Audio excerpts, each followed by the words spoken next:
Hello and welcome. Today we're going to talk about mRNA vaccines and their use in cancer treatment.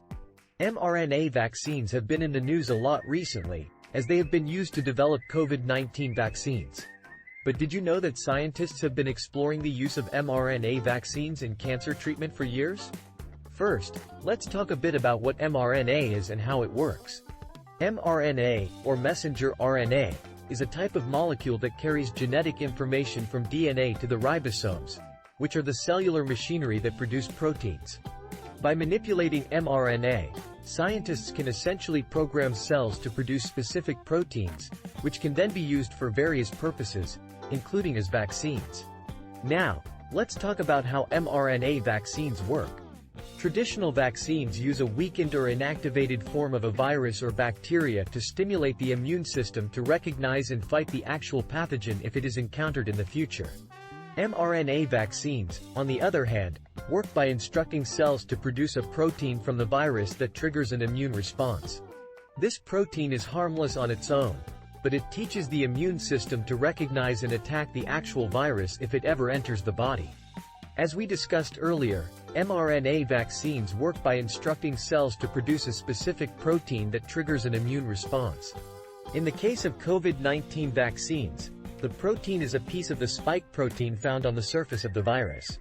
When the immune system detects this protein, it produces antibodies that can recognize and attack the actual virus if it enters the body. In cancer treatment, the same basic principle applies. Scientists use mRNA to instruct cells to produce a protein that will trigger an immune response against cancer cells. However, in this case, the protein is a tumor-associated antigen, which is a protein found on the surface of cancer cells that is not present on healthy cells. One challenge in developing mRNA vaccines for cancer is identifying the most effective tumor-associated antigens to target.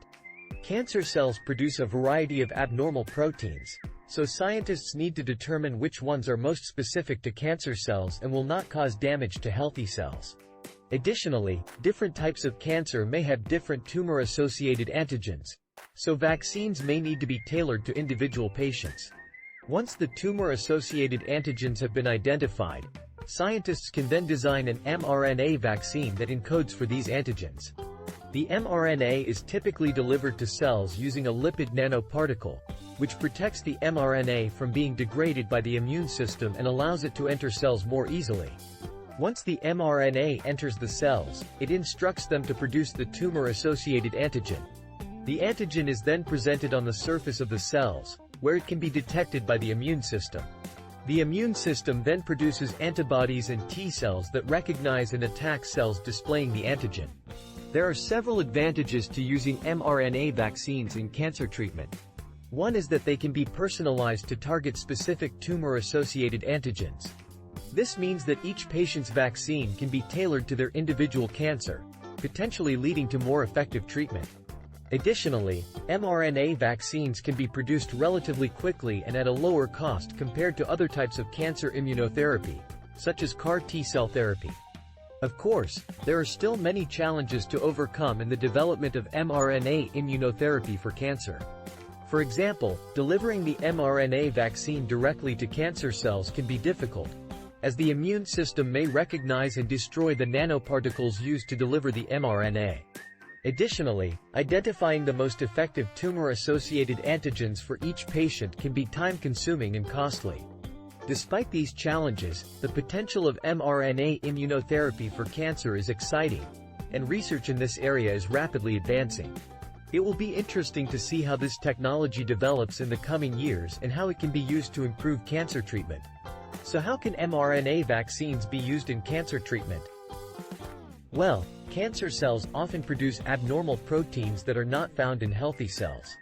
By using mRNA to instruct the immune system to recognize and attack these abnormal proteins, scientists can potentially develop a new type of cancer treatment known as mRNA immunotherapy. There have already been some promising results in early-stage clinical trials of mRNA immunotherapy for cancer. For example, one study published in Nature in 2017 found that a personalized mRNA vaccine was able to stimulate an immune response against cancer cells in patients with melanoma, a type of skin cancer. Another study published in Science in 2020 found that an mRNA vaccine targeting a specific protein found on ovarian cancer cells was able to induce an immune response and reduce tumor growth in mice. Of course, there are still many challenges to overcome in the development of mRNA immunotherapy for cancer. One of the biggest challenges is developing mRNA vaccines that can be delivered directly to cancer cells without being destroyed by the immune system. Another challenge is identifying the most effective targets for the immune system to attack on cancer cells. Despite these challenges, the potential of mRNA immunotherapy for cancer is exciting, and scientists are continuing to explore this avenue of research. In fact, the success of mRNA vaccines in the development of COVID-19 vaccines has accelerated research in this area, and it is likely that we will see more advances in the coming years. So, there you have it.